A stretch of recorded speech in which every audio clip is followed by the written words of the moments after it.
우리는 매일 수많은 말을 들으면서 삽니다. 내 마음속에 있는 말도 있고요, 주변 사람들의 말도 있고 또 하나님의 말씀도 있습니다.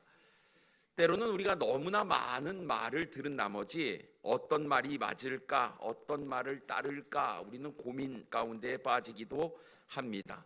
근데 여러분, 우리가 고민할 것이 하나도 없어요. 우리가 따라야 될 말씀은 내 마음속에 있는 내 소리도 아니고 주변 사람들의 소리도 아니고 하나님의 말씀을 따라야 하기 때문에 그렇습니다. 근데 여러분, 우리가 하나님의 말씀을 따라야 하는 것을 알면서도 하나님의 말씀을 따르지 못하는 이유가 무엇일까요? 여러 가지 우리는 변명과 핑계를 댈 수 있겠지만 궁극적으로 우리가 하나님의 말씀에 순종하기 싫어서 따르지 않는 겁니다. 긍정은 안 하시는 것 같습니다. 여러분, 주님의 말씀을 따르는 것은 결코 쉬운 일이 아니에요. 쉬운 말씀을 우리에게 주고 따르라고 하면 누구나 다 따를 수 있겠죠. 근데 주님께서 우리 제자를 부를 때도 마찬가지였습니다. 자기 십자가를 지고 나를 따르라 라고 그랬어요. 부모와 형제와 친척 다 버리고 따르라고 그랬고, 때로는 우리가 가진 물질도 버리고 가난한 사람들에게 다 나누어주고 너는 나를 따르라 주님 말씀하셨습니다. 그러니까 주님의 말씀대로 순종하며 따라가는 것은 우리가 아는데, 중요한 것은 이거 말씀에 순종하려고 하니까 내가 감당해야 될 부분들이 너무나 많은 거예요. 이거 내려놓기가 쉽지가 않기 때문에, 그래서 말씀을 따르는 것 주저하기도 하고 머뭇거리기도 하고 하나님의 말씀이 아닌 세상의 말에 우리의 마음을 기울이기도 하는 것입니다. 근데 여러분, 과연 우리가 이 세상을 살 때 누구의 말을 따를 것입니까? 오늘 본문 말씀을 가지고 누구의 말을 따를 것인가 라는 제목으로 함께 은혜를 나누기를 원합니다. 첫째로, 내 마음의 소리를 버려야 합니다. 르호보암이 아버지 솔로몬의 뒤를 이어 이제 이스라엘의 왕이 되었습니다. 그러자 백성들이 르호보암을 찾아왔어요. 그리고 한 가지 부탁을 합니다. 오늘 본문 4절 말씀에 보면, 왕의 아버지가 우리의 멍에를 무겁게 하였으나 왕은 이제 왕의 아버지가 우리에게 시킨 고역과 매운 무거운 멍에를 가볍게 하소서, 그리하시면 우리가 왕을 섬기겠나이다 라고 말씀하고 있습니다. 무슨 이야기입니까? 아버지 솔로몬 때 우리가 짊어진 멍에가 너무나 무거우니까 이제 아들 르호보암이 왕이 됐으니 이 무거운 멍에를 조금 가볍게 해달라라고 이야기를 하는 거예요. 실제로 솔로몬 시대 때의 백성들이 가혹한 노역에 시달리기는 했습니다. 왜냐하면 하나님의 성전을 지어야 했습니다. 그리고 솔로몬의 왕궁도 지어야 했습니다. 여러 가지 사업을 위해서 백성들에게 많은 부역과 세금을 거두어 드린 것은 사실입니다. 특별히 솔로몬의 왕궁, 700명의 후궁과 300명의 첩을 위한 왕궁을 건설하는 데는 수많은 노역과 물질과 힘이 소요가 됐기 때문에 백성들은 이제 우리에게 이런 무거운 멍에를 좀 내려놓을 수 있게 해달라고 이야기를 한 것이었습니다. 사실 솔로몬의 뒤를 이어 왕위에 오른 르호보암, 온 백성들이 자신들의 요구를 들어주어야 왕으로 섬기겠다고 하니까 한편 좀 당황스러울 것 같습니다. 왜냐하면 그 아들이 왕이 되는 거 너무나 당연한 것 아니겠어요? 근데 짐을 가볍게 해줘야 왕으로 섬기겠다라고 이야기를 하는 거예요. 어떻게 보면 이것은 반강제적인 협박과 같은 이야기입니다. 그러자 르호보암이 이렇게 얘기하죠. 나에게 3일간의 시간을 달라. 그리고 그 중대한 문제를 놓고 그 자리에 대답하는 것이 아니라 시간을 가지고 여유를 가지고 생각을 할 수 있는 이 지혜를 가졌던 것은 굉장히 르호보암이 지혜로웠던 것 같아요. 하지만 백성들이 이제 3일이 지난 후에 르호보암을 찾아옵니다. 12절 말씀에 보면 3일 만에 르호보암과 모든 백성이 르호보암에게 나왔으니, 여로보암과 모든 백성이 르호보암에게 나왔으니 이는 왕이 명령하여 이르기를 3일 만에 내게로 다시 오라 하였음이라 라고 말씀하고 있어요. 약속한 날이 됐습니다. 르호보암은 3일 동안 엄청난 생각을 했겠죠. 하지만 여로보암과 또 이스라엘 백성들은 3일 동안 르호보암이 생각해가지고 자신에게, 그래, 너희의 짐을 좀 내가 무겁게 한 거 덜 지을 수 있도록 가볍게 해줄게 라는 그런 대답을 기대하고 나왔을 것입니다. 하지만 백성들의 기대가 한순간에 다 무너지고 말았습니다. 왜냐하면 르호보암이 이렇게 얘기를 했어요. 13절과 14절에 기록되어 있는 말씀에 보면, 왕이 포악한 말로 백성에게 대답할세 노인의 자문을 버리고 어린 사람들의 자문을 따라 그들에게 말하여 이르되, 내 아버지는 너희의 멍에를 무겁게 하였으나 나는 너희의 멍에를 더욱 무겁게 할지라. 내 아버지는 채찍으로 너희를 징계하였으나 나는 전갈 채찍으로 너희를 징치하리라 하니라 라고 말씀하고 있습니다. 여러분, 이건 폭언이었습니다. 기대에 못 미치는 엄청난 이야기입니다. 반대로 흘러가고 있습니다. 그러면 여러분, 왜 르호보암이 이런 결정을 내렸느냐 하는 거예요. 왜요? 자기 마음속에 있는 욕심의 소리 때문에 그렇습니다. 내가 왕이 됐으니 왕으로서 많은 것을 누리고 싶은 마음이 르호보암에게 있었던 것이었어요. 그래서 여러분, 사실 왕은요, 백성들을 잘 돌보고 섬기고 다스려야 했다라는 거예요. 하나님께서 왜 왕을 세웠냐라는 것이죠. 그 이유는 백성들을 잘 다스려야 했습니다. 여러분, 솔로몬이 하나님 앞에 1000번제를 드리면서 놀라운 축복을 받아요. 어떤 축복을 받죠? 지혜를 구했지만 지혜뿐만 아니라 부귀, 영화, 명예를 하나님께서 다 주셨습니다. 근데 그 솔로몬이 받은 이유가 하나가 뭐냐?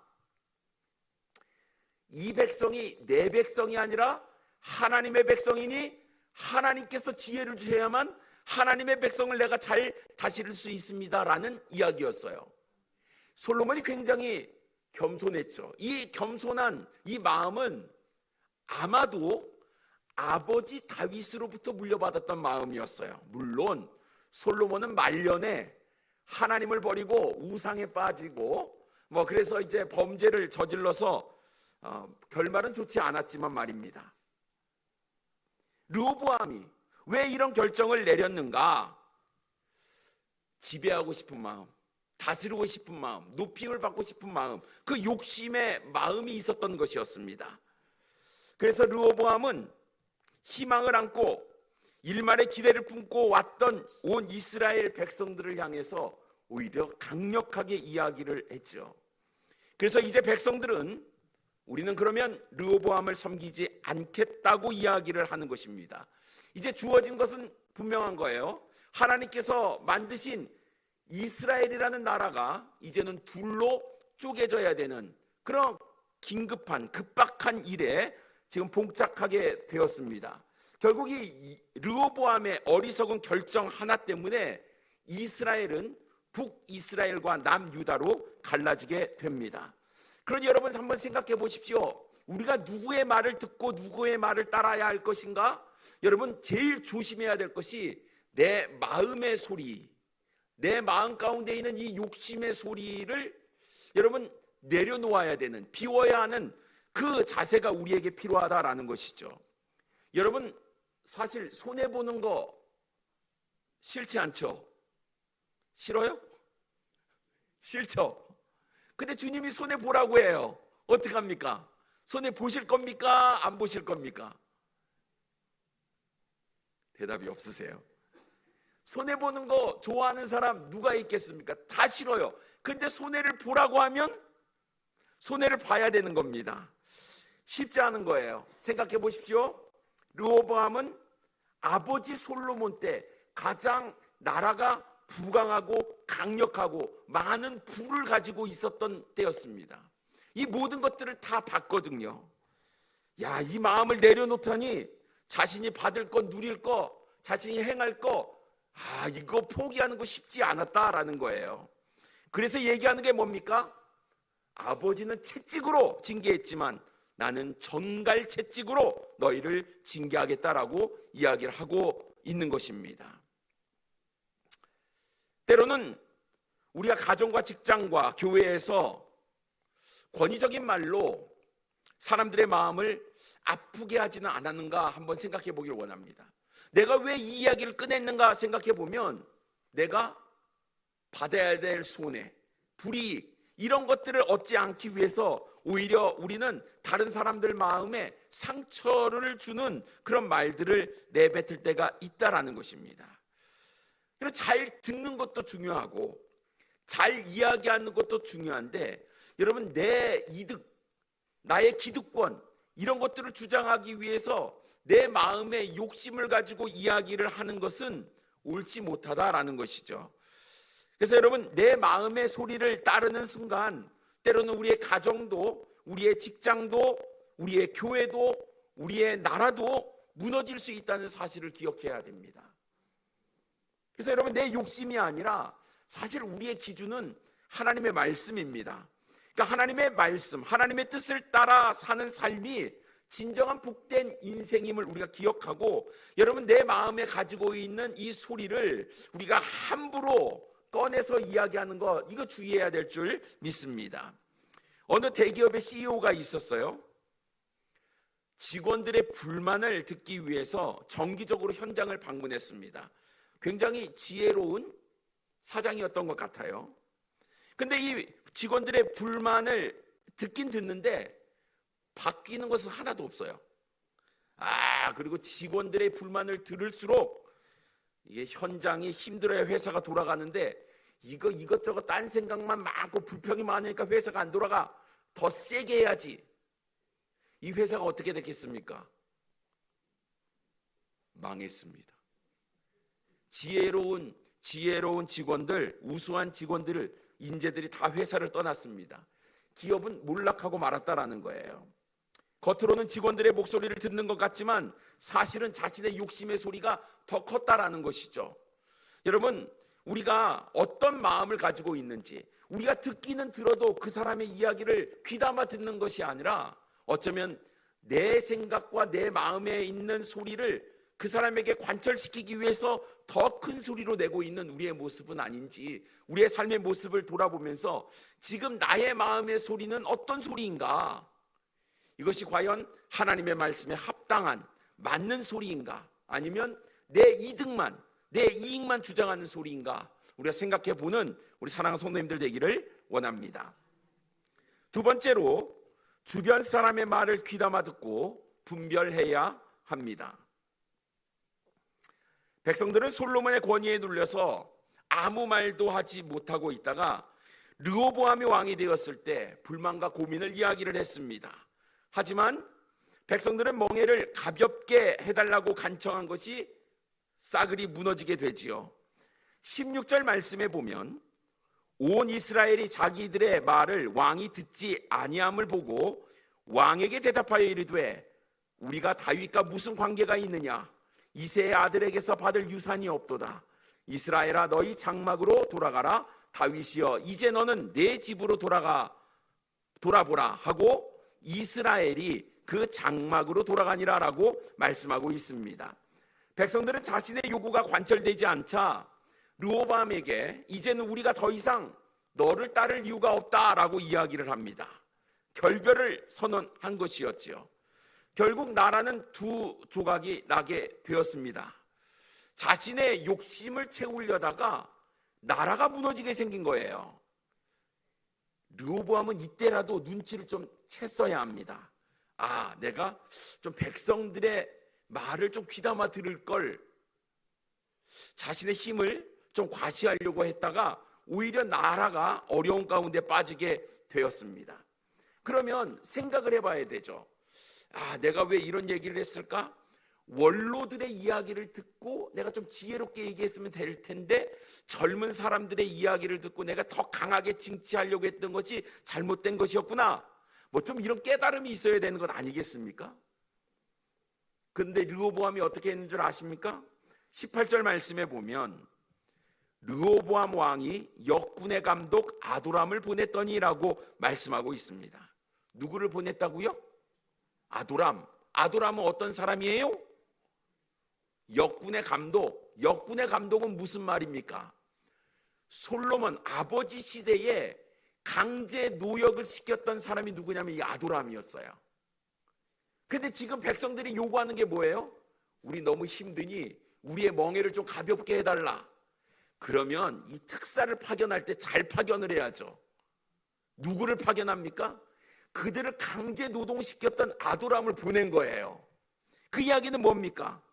르호보암이 나는 계속해서 강압적인 정책을 펼치겠다라는 의도가 거기 담겨져 있었다라는 거예요. 르호보암이 상황 파악도 지금 제대로 하지 못하고 있었다라는 거예요. 그러자 백성들이 분노하였다라는 것입니다. 무거운 세금, 강제 노동 때문에 이제 이스라엘의 10지파가 이탈하겠다고 선언을 했는데 아도람을 보낸 거 도무지 이해가 되지 않은 거예요. 백성들이 분노했습니다. 그래서 어떻게 합니까? 아도람을 돌로 쳐 죽입니다. 18절 후반부에 보면 온 이스라엘이 그를 돌로 쳐 죽인지라 르호보암 왕이 급히 수레에 올라 예루살렘으로 도망하였더라라고 말씀하고 있습니다. 얼마나 놀랐는지요. 백성들이 이렇게 강하게 나올 거라고 꿈에도 생각하지 못했던 것 같습니다. 아도람을 쳐 죽이자 어떻게 해요? 급히 수레에 올라서 예루살렘으로 도망했던 르호보암의 모습을 보게 됩니다. 여러분, 이 사람들의 환심을 사는 것, 르호보암이 좀 지혜롭게 행동했으면 백성들의 마음을 다시 한번 돌이킬 수 있었는데요, 오히려 백성들의 마음을 아프게 하고 화나게 했다라는 것입니다. 생각해보면 르호보암은 자신의 할아버지 그리고 아버지가 어떻게 나라를 다스렸는지를 생각해보면 정답이 나옵니다. 다윗도 하나님을 사랑했고 솔로몬도 하나님을 사랑했고 하나님의 백성을 내가 어떻게 다스릴까의 마음이 있었던 그 할아버지와 아버지의 삶의 모습을 본받았으면 좋겠는데, 르호보암은 솔로몬 말년의 모습을 그대로 답습하고 본받고 있는 것을 그들은 보게 됩니다. 그러니까 르호보암은 달랐어요. 백성들 위해 군림하기를 원했다라는 것입니다. 결국 이스라엘은 둘로 쪼개지게 됩니다. 그래서 10지파는요 여로보암을 왕으로 세워서 북이스라엘을 세우게 됩니다. 본문 20절 말씀에 보면요, 온 이스라엘이 여로보암이 돌아왔다 함을 듣고 사람을 보내 그를 공회로 청하여 온 이스라엘의 왕으로 삼았으니 유다 지파 외에는 다윗의 집을 따르는 자가 없으리라 라고 말씀하고 있습니다. 여로보암의 공식적인 명칭은 온 이스라엘의 왕이었습니다. 이스라엘의 왕, 지금 누구에게 향한 말이었습니까? 다윗에게 행한 명칭이었고 솔로몬에게 행한 명칭이었습니다. 그럼 이스라엘의 왕은 사실 르호보암이 되어야 하는데 이스라엘 10지파가 나와서 여로보암을 왕으로 세운 거예요. 그리고 이스라엘의 왕은 여로보암이다 라고 이야기를 하는 겁니다. 그리고 르호보암은 겨우 남은 자신의 지파, 한 지파, 유다 지파의 왕이 됩니다. 17절 말씀에 보면, 그러나 유다 성읍에 사는 이스라엘 자손에게는 르호보암이 그들의 왕이 되었더라 라고 말씀하고 있습니다. 어떻게 해요? 자신의 욕심을 부리려다가 10지파가 다 떠나버리고 이제는 한 지파의 왕이 되어서 결국은 갈라진 나라 남유다의 왕이 르호보암이 되고 말았다라는 것입니다. 생각해보면 여러분, 주변 사람들의 말을 우리는 좀 귀담아 들을 필요가 있습니다. 주변에 있는 사람들의 말을 귀담아 들어야 돼요. 제가 이렇게 귀담아 들으라고 얘기하는 것은 주변 사람의 말을 따르라는 얘기가 아닙니다. 주변 사람들의 이야기도 들을 귀가 있어야 된다라는 거예요. 백성의 말이라고 무작정 받아주어서도 안 된다라는 것입니다. 왜냐하면 솔로몬 시대에 강제 노역을 했던 것은 분명히 맞습니다만 그들이 받은 놀라운 이익도 있었다라는 것이죠. 솔로몬 시대에는 국제적으로 활발한 무역이 이루어져서 전반적으로 백성들의 소득 수준이 향상되었습니다. 그러니까 먹고 살기에는 더 윤택해졌고 경제적으로는 훨씬 재정적으로는 훨씬 유익한 삶을 그들이 살고 있었다라는 거예요. 뿐만 아니라 하나님의 성전과 왕궁의 건축을 하지 않았습니까? 하나님의 영광을 드러내는 일에 그들이 쓰임을 받았고, 또 왕국의 번영을 모든 전 세계 만방에 드러내는 일을 그들이 했습니다. 어쩌면 이것은 굉장한 자부심을 느낄 수 있는 일이었다라는 것입니다. 뿐만 아니라 솔로몬 때의 가장 강대국이었기 때문에 주변 나라들과의 외교, 군사적인 우위, 이런 것 때문에 그들은 평화와 안정을 누릴 수 있었다라는 거예요. 그러니 여러분 생각해 보면 이것은 단순히 멍에를 가볍게 하느냐 마느냐의 문제가 아니었다라는 거예요. 노력한 만큼의 대가를 그들이 누렸어요. 노력한 만큼의 축복을 그들은 누렸다라는 것입니다. 단순히 멍에가 무거우니 이것을 내려놓게 해주세요라고 얘기하는 것은 잘못됐다라는 거예요. 왜냐하면 노력한 만큼의 대가를 누릴 수 있는 것, 여러분 열심히 일해서 수고해서 땀 흘려서 얻는 수익이 있는 것, 너무나 기쁘고 당연한 일 아니겠습니까? 그러니 여러분, 이 백성들의 얘기라고 해서 모든 것이 다 옳은 것은 아님을 우리는 기억해야 된다라는 것입니다. 그래서 내 마음의 소리도 여러분 조심해야 되고, 주변 사람들의 이야기도 조심해야 합니다. 그러면 우리는 어떤 말을 따라야 할 것인가요? 세 번째로 우리는 하나님의 음성을 붙잡아야 한다라는 것입니다. 15절 말씀 보겠습니다. 왕이 이같이 백성의 말을 듣지 아니하였으니 이 일은 여호와께로 말미암아 난 것이라. 여호와께서 전에 실로 사람 아히야로 느밧의 아들 여로보암에게 하신 말씀을 이루게 하심이더라 라고 말씀하고 있습니다. 오늘 이 말씀은요, 이스라엘 왕국이 어떻게 분열됐는가 그 원인에 대해서 이야기를 해주고 있는데, 이 일은 여호와께로 말미암아 났다라고 분명히 이야기를 하고 있습니다.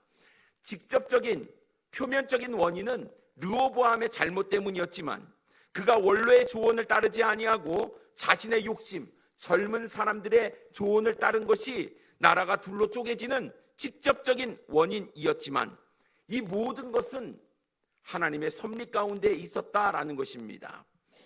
분명히 르호보암이 백성들의 요구를 거절하게 된 것은 하나님께로부터 말미암은 것이었습니다. 왜냐하면 일찍이 하나님은 아히야 선지자를 통해서 이스라엘 왕국이 분열될 것을 이미 말씀하셨기 때문에 그렇습니다. 그 일은 솔로몬이 말년에 행한, 하나님께 행한 죄의 징계 때문에 주어진 결과였습니다. 솔로몬 때가 아니라 그 아들 때에, 그 하나님의 섭리, 하나님의 작정하심 때문에 그냥 일은 그렇게 흘러가는 거구나, 여러분 이렇게 생각해서는 안 된다라는 거예요. 하나님이 일부러 르호보암을 교만하게 만든 것 아니다라는 것입니다. 여러분, 이스라엘 백성이 애굽 땅에서 나올 때에 하나님께서 바로에게 하셨던 것처럼 바로의 그 완악한 마음을 그대로 내버려 두셨잖아요. 르호보암의 마음도 완악하고 교만한 마음 그대로 내버려 두었다라는 거예요. 그래서 하나님의 뜻을 이루셨다라는 거, 우리는 이것을 이해해야 하는 것입니다. 그러니 나라가 둘로 쪼개진 것의 1차적인 책임은 르호보암에게 있었습니다. 르호보암에게. 불행하게도 아버지 솔로몬의 부정적인 모습을 고스란히 물려받았던 것이었지요. 그래서 말년의 솔로몬, 부와 권력에 취해서 하나님의 율법과 규례를 무시하고 자기 뜻대로 살았던 것처럼 르호보암도 은연중에 그것을 보고 배웠기 때문에 그 일을 그대로 행하고 있었다라는 것입니다. 외형적으로 보면 이 세상의 역사가 우연이나 어떤 사람들의 계획에 의해서 움직이는 것처럼 보입니다. 왜냐하면 역사를 보면요, 결정적인 역할을 한 사람이 크게 부각이 되는 것을 보게 되는 거거든요. 하지만 역사적 사건의 배후에는 언제나 하나님의 작정과 섭리가 있었다라는 것입니다. 하나님의 작정하심에 따라 나라가 흥하기도 하고 망하기도 하고 사람을 일으키시기도 하고 넘어뜨리기도 한다라는 것입니다. 폭풍우가 몰아치는데 배의 돛과 키를 사람이 잡고 있지만 이것을 운행하시는 분은 하나님이시다라는 것을 우리는 기억해야 되는 거예요. 결국 이스라엘은 둘로 쪼개졌습니다. 이스라엘 10지파가 여로보암을 왕으로 삼았습니다. 근데 여러분, 우리가 여기서 잘 생각해 봐야 될 것이 있습니다. 북이스라엘 여로보암을 왕으로 삼고 그래서 북이스라엘을 만들었지만, 여러분, 북이스라엘의 19명의 왕들 중에 선한 왕이 있을까요? 없었어요. 그들은 신앙으로 말하면 완전히 무너진 채 살아갔던 사람들이었습니다. 백성들의 영적인 상태를 우리가 가늠해 볼 수 있는 거예요. 그러니 여러분, 르호보암에게 와가지고 우리가 지고 있는 멍에를 가볍게 해달라고 얘기했던 이 이스라엘 백성들의 마음을 보게 되면 그들도 자신의 욕심으로 가득 차 있었다라는 것을 우리는 보게 됩니다. 결국 여러분, 우리가 주님을 따르는 데 있어서 걸림돌이 뭐냐? 내가 가지고 있는 욕심이에요. 이 욕심 때문에 우리가 주님을 향해서 소리를 내고 세상을 향해서 소리를 내고 마치 이것이 정당한 것처럼 이야기를 하고 있지만, 그 이야기는 하나님의 뜻에 어긋난 것이고 결국은 하나님께서는 하나님의 뜻대로 일을 진행하신다라는 거예요. 그래서 르호보암이 살 길은요, 사실은요, 자기 마음에 있는 소리를 듣는 것도 아니요, 주변 사람의 말을 듣는 것도 아니고 하나님의 말씀을 듣고 그 말씀대로 따르는 것이었다라는 것입니다. 그러니 여러분, 매달려야 될 게 무엇이냐라는 거예요. 주님입니다. 주님께 매달려야 되는 거예요. 때로는 우리가 많이 부족합니다. 지혜가 부족하고 때로는 넘어지기도 하고 실패도 많이 합니다. 그러나 여러분, 우리는 주님을 의지하고 주님을 붙잡을 때 승산이 있다라는 것을 우리는 기억해야 되는 거예요. 지금 눈앞에 보이는 그 상황과 현상 가운데에 빠져서 그래 내 판단이 옳아, 여러분 그렇게 생각하시다가는 잘못된 길로 갈 수밖에 없다라는 것입니다. 마음과 정성으로 하나님께 집중하고 하나님의 말씀이 주어졌을 때 그 말씀을 따르는 인생, 그 인생이 축복받은 인생이다라는 것입니다. 르호보암이 만약 하나님을 붙잡았다고 한다면 후대의 길이 그래도 명예로운 이름으로 남지 않았을까 생각해 보게 되는데요. 다윗과 솔로몬의 어떤 지혜와 능력이 없었더라도 하나님 편에 서서 하나님의 말씀 붙잡고 살았다고 한다면 어쩌면 사람들로부터 존경받는 왕이 되었을 수도 있을 것 같습니다. 하지만 르호보암은 왕의 위엄을 세우려다가 나라를 잃고 말았습니다. 여러분, 진정한 왕이신, 만왕의 왕이신 우리 예수 그리스도를 한번 생각해 보십시오. 가장 높은 권위를 가지고 있음에도 불구하고 가장 낮은 자리로 내려와서 우리의 고통에 공감해 주셨습니다. 주님은 전갈 채찍으로 다시는 것이 아니라 오히려 본인이 채찍에 맞음으로 우리를 살리셨고 우리를 구원하셨고 우리를 하나 되게 하셨다라는 것입니다. 그러니 여러분, 내가 과연 따라야 될 길이 어떤 길인가, 내가 누구의 말을 듣고 따라야 할 것인가를 우리가 깊게 생각해 봐야 하는 것이죠. 내 주장만 세우는 르호보암의 길을 따를 것인가, 아니면 하나님의 뜻을 따르는 주님의 길을 갈 것인가. 여러분, 지난 한 주간 나는 어떤 말을 듣고 움직였는가 한번 생각해 보시기 바랍니다. 어쩌면 내 마음의 소리, 내가 원하는 대로, 내가 추구하는 대로 그 방향으로 살아왔다고 한다면 어쩌면 우리는 그것은 패망의 길로 가고 있는 나의 삶의 한 주간이었다라는 것이죠. 그러나 과연 지난 한 주간의 삶이 내가 말씀을 붙잡고 말씀대로 살고 때로 내가 손해보고 나의 희생과 헌신이 주어질지라도 내가 순종하는 마음으로 그 길을 갔다고 한다면 여러분은 성공의 길을 가고 있었다라는 것입니다.